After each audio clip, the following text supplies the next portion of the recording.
petite séance push avec Jean-Christophe, que je suis depuis quelques mois déjà, qui a une bonne expérience en muscu. Ça fait, je pense, ça fait à peu près 10 ans qu'il fait de la muscu déjà.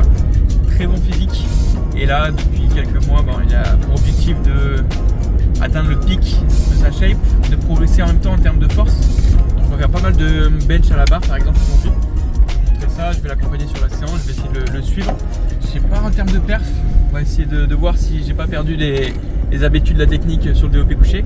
Ça va être sympa de voir en tout cas tout ça ensemble. On est parti et je vous retrouve à la salle à Basic Fit avec JC. Ok la team, on est avec JC ici. On va faire une petite séance push comme je vous disais tout à l'heure dans la voiture. Pas mal de développé couché, du normal avec pause, donc c'est vraiment technique pour le powerlifting de manière spécifique. Et après on va faire un peu de Larsen, jambes tendues, pour travailler la puissance de pousser sans les cuisses. Donc on commence toujours avec de l'échauffement évidemment, maximum d'échauffement, barre à vide. On travaille le côté technique, explosivité. On pense bien à chaque fois, même à barre à vide à 20 kg, tu mets toujours l'attention dans les cuisses, tu essaies de bomber la poitrine, d'avoir le gainage, la respiration, comme si tu étais sur un max en fait. Pour standardiser chaque rep et imprégner en fait la technique dans ton cerveau, c'est en répétant de façon qu'on devient une machine là-dessus. Ça peut mettre plusieurs mois, mais tu peux progresser très très vite juste avec ça. Nickel. Je vais suivre dessus, on va voir niveau force si j'arrive à assumer ou pas. Les bandes Basic Fit aussi, c'est pas les meilleurs. Ils permettent de déraquer, on va voir. De mémoire, je mettais l'annulaire sur l'anneau. Voilà, une seconde de pause sur la poitrine, en dessous des tétons. On essaie de garder un alignement entre l'avant-bras et le poignet. Pas casser le poignet, bien rester comme ça. La barre quasi sur le pouce. Donc moi, je viens bien au niveau du sternum là.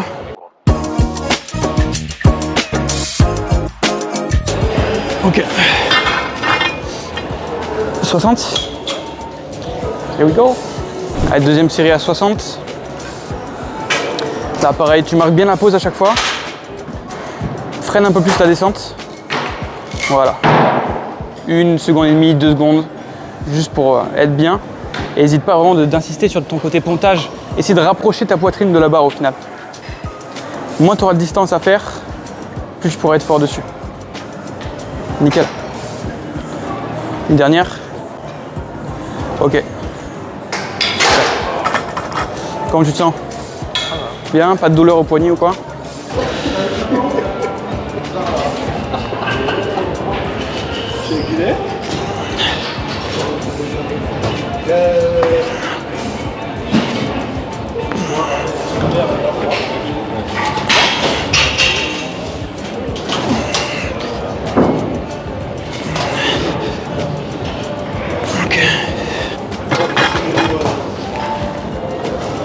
Good.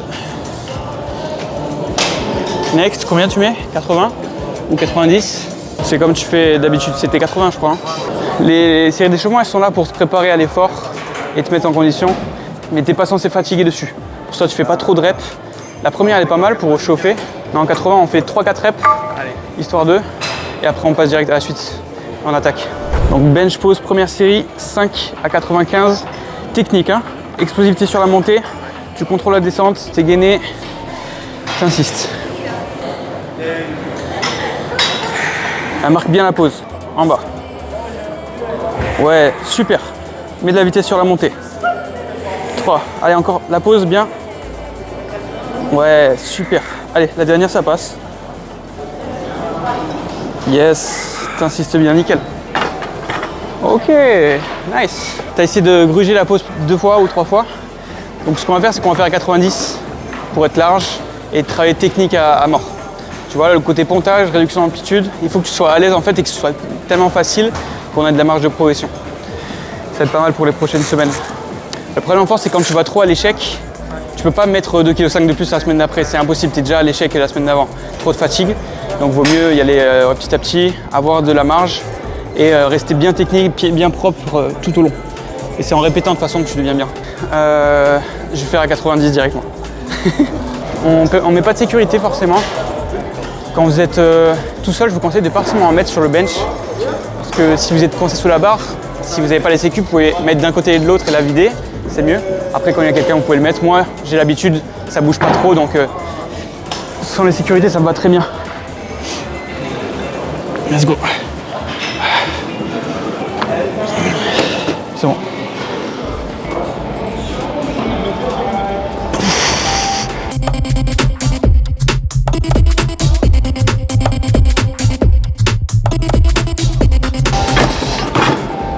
Voilà. Là, tu vois, j'ai été RPE 6-7 peut-être. Donc je peux monter un peu. Je vais rester à 90 pour la séance. Mais voilà, le but c'est d'avoir de la marge et d'essayer quand même de mettre le côté vitesse sur la poussée, qui est bien. Allez, 5 belles là par contre, c'est plus léger, ça passe tout seul. Bien. Là, les mêmes.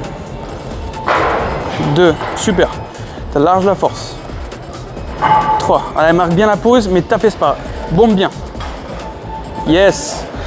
C'est bien, ça passe. Ok, nickel. Good ça. Easy, easy peasy. On a encore deux comme ça. Et après on fait jambes tendues. Ok.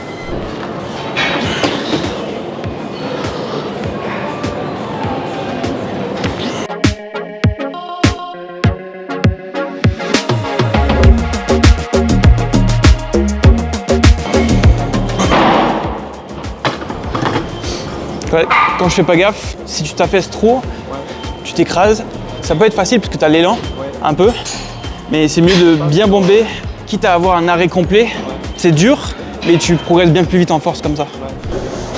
En soi, c'est complémentaire, hein. Muscu et force, ça va travailler en même temps. C'est juste que force, tu vas être plus spécifique, tu vas travailler plus la technique, tu vas peut-être mettre plus lourd à faire moins de reps, mais ça participe à l'hypertrophie dans tous les cas, hein.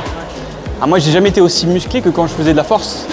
Et muscu, aussi tu prends de la force, mais c'est peut-être moins spécifique. C'est pour ça que c'est la mode en ce moment, le powerlifting, le power building, un peu les deux en même temps. Calisthénie, ça revient beaucoup aussi. Ouais.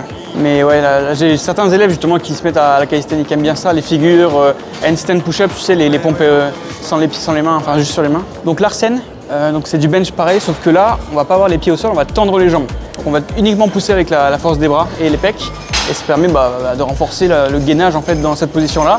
Et on aura moins de pontage forcément parce qu'on va pas pousser avec les cuisses en même temps.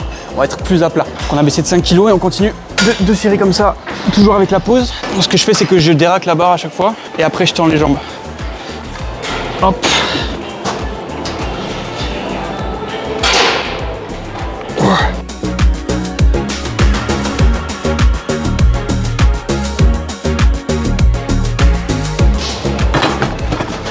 C'est limite plus facile, tu vois. Je fais pas beaucoup de leg drive non plus, moi je pense. Ouais. J'ai l'habitude de beaucoup pousser en puck. Donc pareil, tu déraques et quand tu as la barre placée, tu tends les jambes. Allez, machine. Easy. Une belle pause. Ouais. 3. Yes. Dernière. Nickel. Ça a relâché un peu à la fin là. J'ai même pas fait en prise inversée, tu vois, j'ai tiré comme ça puis on enchaîne un peu d'incliné halter. Bon là le banc basic fit évidemment 45 degrés c'est pas ouf, il est un peu trop incliné. Mais ça fait le taf, c'est pas grave. Fais un peu plus les épaules. On n'a jamais assez d'épaules. Bon, celui-là tu l'as répété, tu l'as robotisé pendant 10 ans, il n'y a pas de souci. Niveau technique, fais juste quelques reps histoire de t'échauffer, après on passe direct à la série de travail. Ne te fatigue pas. Ouais, 5-6 c'est bon. Oh, nickel. Non, je vais peut-être faire une montée de gamme petit à petit parce que je sais pas trop niveau poids. Faire une série à 36 ou 38 et après on verra. J'ai bien envie de tester les 38, même si je fais du 5, 6, 8 reps. Ça fait longtemps que je l'ai pas fait à 50 kg. C'était quand j'étais jeune ça. Ouais. Le problème c'est que dès que j'arrête de faire un mouvement, moi, nerveusement la force, je perds super vite. Surtout pour les cuisses, c'est frustrant sur le squat. Mais après le bench, vu que j'en fais en ce moment, je suis beaucoup dans le contrôle du mouvement, etc. Je mets pas forcément très lourd, mais si j'ai envie, en fait, j'ai les capacités parce que je maîtrise bien, j'ai un bon gainage et tout. On va voir ce que ça donne, hein. On va essayer d'avoir une bonne technique dans tous les cas.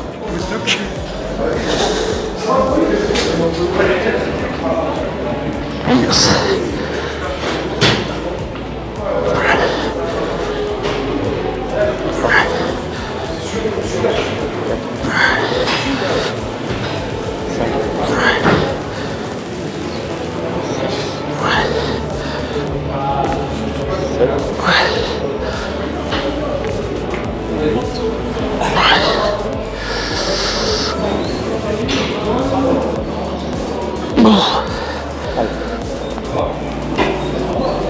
Ok, good. On va les garder. Ouais. C'est bien. Toi, tu rigoles.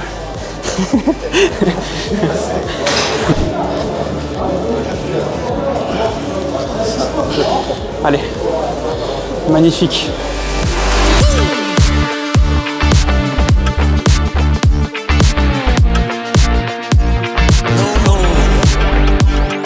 Ok, nickel, pause. Bien, easy. On a sorti la bête intérieure là. Il a jeté par terre. J'ai remarqué un truc, je te tenais la serviette parce que ça glissait au fur et à mesure. Les bancs ils sont pas ouf pour ça. On va peut-être le faire sans et on passera un coup de lingette après, tu vois. Ce sera plus stable. En fait, si tu manques de stabilité, t'es moins fort, c'est mathématique, donc c'est pas top. Ok, easy. 2.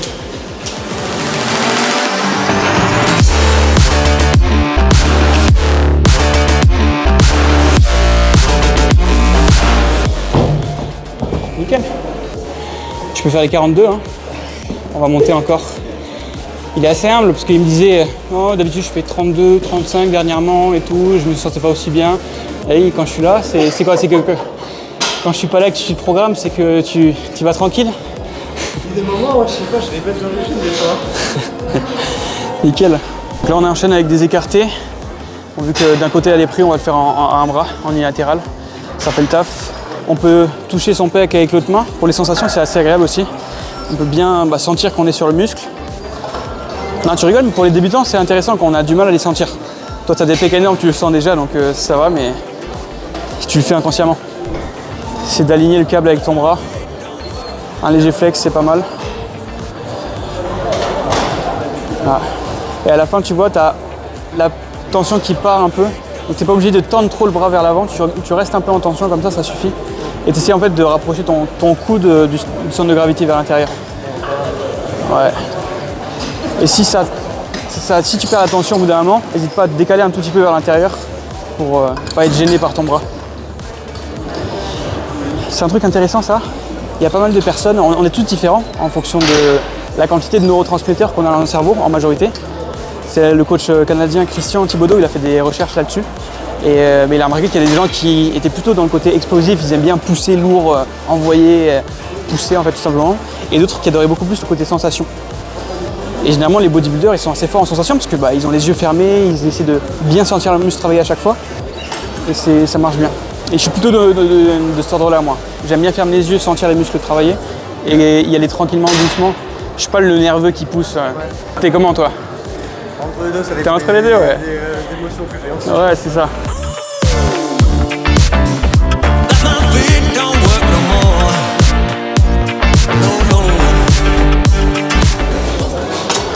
Ok. 3 séries en tout, ouais. En fonction des neurotypes, justement, pour programmer les séances, tu sais. Tu vas pas faire le même type d'entraînement pour quelqu'un qui est plutôt nerveux, qui aime bien pousser. Même si en théorie, l'optimal, c'est d'avoir une bonne technique, nickel et tout. À la Nassim Saïli, tu vois, qui est trop dans le côté sensation, connexion cerveau-muscle. Si le gars il matche pas, il aime pas ça, il va pas performer sur un programme comme ça, tu vois. Donc vaut mieux toujours adapter et trouver le juste milieu avec chaque personne. Next, épaules. Parce que les pecs, les bras c'est bien, mais il y a un léger retard au niveau des épaules sur le côté esthétique. Donc si vous ne vous sentez pas bien avec la poignée, nous on met des cuffs, ça change tout. T'es pas gêné par le poignet qui va casser, la force de la main ou quoi. Tu peux mettre plus lourd et tu peux vraiment isoler pour le coup des deltoïdes latérales ici. Vraiment super. Après c'est l'exercice où tu mets ton ego de côté et tu mets un poids très très faible. Mais le poids c'est un moyen, c'est pas une finalité donc on s'en fout. On veut juste travailler le muscle en question, prendre des épaules et c'est le plus important. C'est exactement ça. Tu te souviens les vidéos que tu m'avais envoyées? Ouais. Où tu étais un peu bourrin comme ça? Bourrin parce que je pliais le coude et tout ça quoi. Le truc c'est que tu as des gros trapèzes. Ouais. Et si tu vas trop vite, tu prends vraiment tout avec les trapèzes. C'est très facile, hein. C'est un muscle qui est super fort. Je crois que c'est un des muscles les plus forts du corps avec les fessiers, tu vois. Donc par rapport au deltoïde latéral qui est tout petit, c'est très difficile. Et même là, tu vois, tu bouges un peu. Alors, envoie plus un peu vers l'avant, tu vois, légèrement vers l'avant. Ouais, là c'est pas mal là. Tu pourras jamais l'enlever totalement, tu vois, mais tu pourras au moins le bien travailler. Parce que le tien, il est assez court, mine de rien. Il s'arrête haut sur le bras et tu vas toujours tout prendre dans les bras. C'est un gros point fort, donc faut faire au mieux. N'hésite pas à faire une mini pause en haut, tu vois, pour sentir et tu freines la descente. C'est à l'étirement que tu vas vraiment contracter et travailler les épaules. Nickel, ouais. Moi j'aime toujours me tenir vraiment pour être plus stable, c'est important.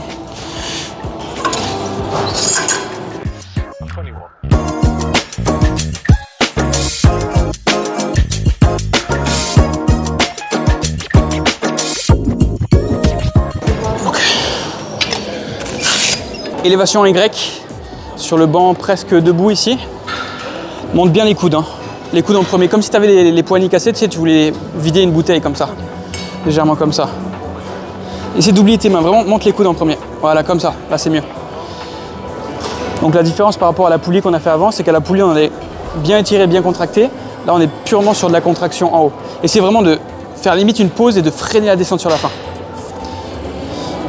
Voilà, là on met léger, hein. Tu vois, on a mis combien? 6. Il n'y a pas besoin de mettre lourd, hein. On s'en fout, c'est bien la congestion ici. On ne cherche pas à faire de la surcharge progressive ou quoi, c'est vraiment juste sensation congestion. En bas on n'a aucune tension, donc on essaie de garder la tension continue, de rester plutôt en haut. Faire une petite pause en haut. Là j'imagine je casse les poignets, tu sais. J'ai des moignons en fait, les bras ils se terminent au coude et tu montes les coudes. Et en montant les coudes en fait tu as toute la tension qui reste vraiment sur les épaules pour le coup. On va faire des séries longues. Bon, pour finir le deltolathe.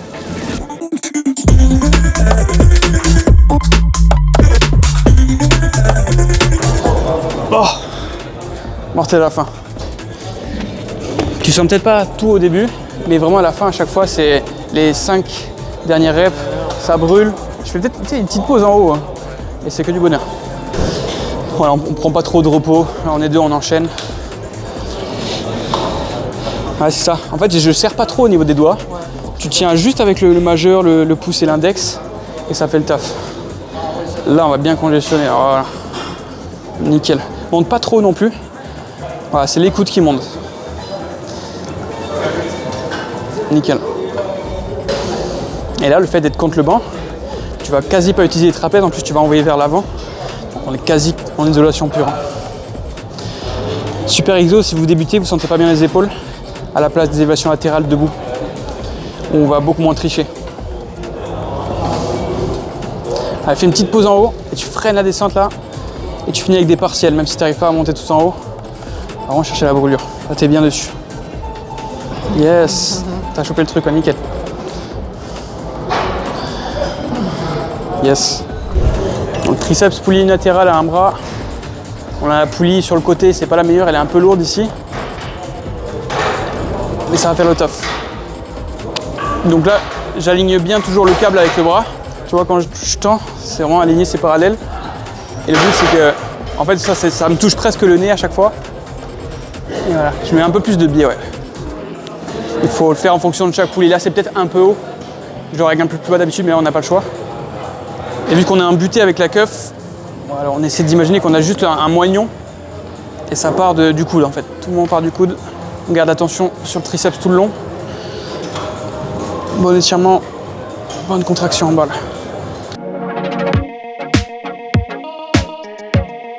Et quand ça devient dur, on a tendance à hausser l'épaule, à pousser un peu comme ça avec les épaules. Il faut essayer de garder l'épaule basse et d'insister jusqu'au bout. Quitte à avoir un petit grain là, tu vois, à la fin. Nickel. Donc pareil, au final, ouais, essaie de te pousser un peu, être bras tendu par rapport au dossier là. Tu te mets plus sur le côté en fait. Voilà. Là, tu es plus de biais. Il sera plus aligné avec ton avant-bras et ton bras du coup.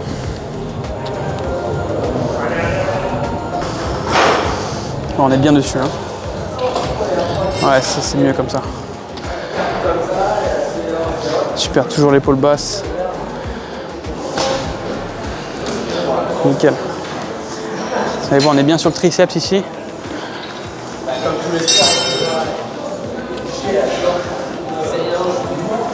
On voit bien là. Le fer à cheval bien vénère qui va se contracter sur la fin. Yes. Il y a des avant-bras de bûcheron toi aussi. Hein. Cette machine de guerre. Crunch poulie haute pour les abdos. Un des meilleurs exos pour les abdos ici pour travailler un peu le volume. Il faut vraiment avoir une flexion quasi de la colonne en haut ici. Donc tu as les hanches qui ne bougent pas, c'est nickel. Et tu vas essayer d'enrouler le haut du dos et d'expirer, de vider ton air en même temps.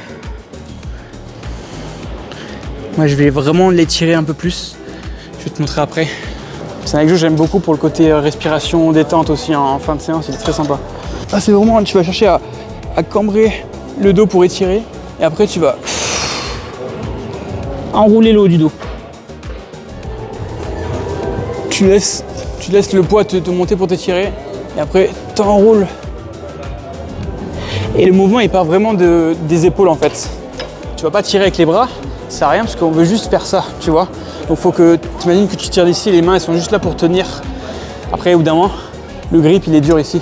Sur la corde, des fois je mets les sangles de poignet pour enrouler, comme pour le deadlift, pour tenir mieux.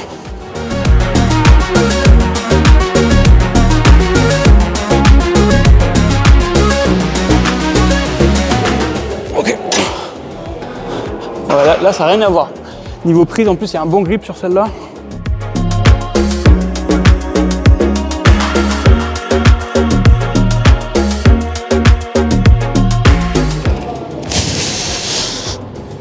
Oh.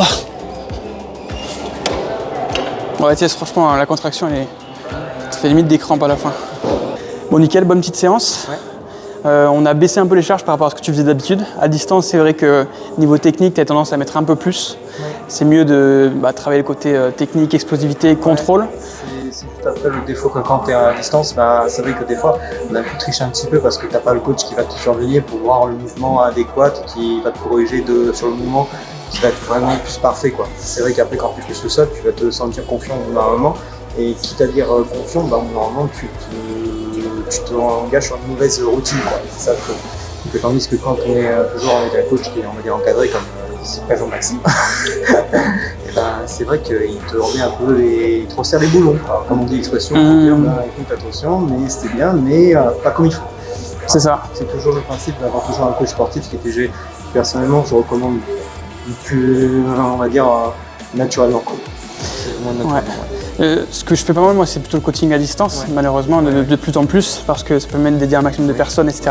Mais c'est vrai qu'il y a beaucoup de gens qui ont besoin d'avoir des bases, et même d'apprendre au niveau technique. C'est vrai que c'est toujours mieux d'avoir une personne avec soi, directement. Ça fait toute la différence. Même pour moi, toi aussi, tu as 10 ans de muscu, d'expérience, peut-être même plus que moi, 10-15 peut-être. On fait toujours des erreurs. Donc il faut se filmer, il faut contrôler ce que tu fais, etc. et voir pour améliorer. Donc là on a un peu congestionné forcément, on a fait les pecs. La séance à la base c'était de travailler le côté force sur le bench, en développé couché en priorité, mais l'objectif c'est aussi de prendre en masse musculaire en même temps. Donc on a une séance qui a fait un bon volume, ça fait quand même 2 heures au final, après on est 2 donc c'est plus long, mais en moyenne tu fais quoi? Tu fais 1h30 la séance? 1h30 à peu près, avec l'échauffement et tout, sachant qu'on fait gaffe au niveau des épaules pour pas avoir trop de tension et pas que tu te fasses mal. Donc voilà. Au final, on voit bien que niveau pec, niveau bras, méthode profil, niveau bras, il y a les triceps qui sont très larges, très longs, biceps aussi, vas-y, hop. Là on voit que on capte peut-être un doigt et demi, 2 doigts, donc ils sont quand même moyen longs. Et à l'inverse, les épaules, même si elles sont congestionnées, on voit qu'elles sont assez courtes sur le bras. Donc en moyenne, en fait, tu vas facilement prendre des pecs et des triceps quand tu vas faire tous les mouvements de poussée. Tu auras plus de difficultés à avoir les épaules. C'est pour ça qu'on les bombarde en léger et à la sensation pour que tu puisses mettre un maximum de tension dessus, tu vois. Et vaut mieux que tu contrôles le mouvement sur ce genre d'exercice plutôt que tu mettes lourd et que tu ailles trop vite. Parce que voilà, après c'est les trapèzes qui prennent. De dos, voilà, de dos pareil, très très volumineux, genre les spinaux qui sont énormes. Là, il y a une tranchée ici, trapèze très solide aussi. Et après, grand dorsal qui va s'insérer assez bas, mine de rien. Donc, sans trop mettre l'accent dessus, il prendra du dos, il n'y a pas de souci à ce niveau-là. Arrière d'épaule, qui est ici. Celui, pareil, pour le côté esthétique, si jamais un jour tu veux faire une compète de body, il faudrait mettre un peu plus l'accent dessus. Donc, on va continuer de façon à bombarder les épaules à fond. Et on sera pas mal. Retour méthode de face. Et après, on est bien aussi au niveau des abdos. Bien voluminé aussi. Tu as repris un peu de poids parce qu'on avait séché dernièrement, mais là le but c'était de prendre en force, prendre en masse musculaire, donc on est obligé de toute façon quand on est naturel de monter en poids, de prendre un minimum de gras, surtout qu'on a 10 ans d'expérience. Pour un débutant c'est facile de prendre du poids au début, mais voilà, au bout d'un moment tu es obligé de faire plus d'efforts, de te mettre un peu dans une situation d'inconfort, prendre un peu de gras et faire la bulle que tu sais sur le long terme pendant plusieurs années pour bien progresser. Mais on est bien, hein. Et les cuisses, montre les cuisses, elles sont impressionnantes dans le sens où tu sèches bien les cuisses. T'es bien sec des cuisses, ça ressort bien. Les adducteurs aussi sont impressionnants. Et les mollets, il y a souvent les veines. Alors qu'au final, au niveau du ventre, tu vois, tu stockes un peu plus. Poignée d'amour au ventre. C'est marrant, moi c'est l'inverse. Je suis plutôt sec au niveau du ventre et je suis flotteux au niveau des cuisses. C'est très génétique. Ouais. Et tu en as fait depuis très longtemps au final. Tous les étés, tu fais des saisons. Ouais, je fais des saisons pareil. En été, ça dépendra où je travaille. Je peux faire soit des cours d'aquagym ou soit c'est l'équipe d'animation qui fait des cours d'aquagym. Après avoir, et là, comme on était sur un complexe aquasportif en Savoie, bah oui, on faisait tout le temps les cours d'aquagym, d'aquabac et on était au bord de la piscine, sur le grand lot aussi, pareil, pour accueillir selon le type de client qu'on pouvait avoir. Yes, donc à la fois il y a le côté génétique où on va plus stocker au ventre ou au bas du corps, au niveau des fessiers, et à la fois il y a le côté environnement où toi, si depuis 10-15 ans tu fais des aquagyms tous les étés, tu as l'habitude de envoyer un maximum de dépenses au niveau de ces muscles-là du bas du corps, dépenser ton glycogène et au final ton corps naturellement il va moins stocker de gras ici, tu vois, tu vas être plus sec, ça joue. Après il faut vraiment que ce soit fait sur le long terme, souvent on voit ça chez les enfants qui grandissent en faisant un certain sport. Ils vont avoir des facilités à être secs à une certaine partie du corps, tu vois. Super intéressant. Merci mon gars, bonne séance, efficace, et on continue de tout déchirer. On va aller chercher le bench en série à 120 kg dans quelques mois là. On a du taf encore, mais ça va être sympa. Let's go, merci mec.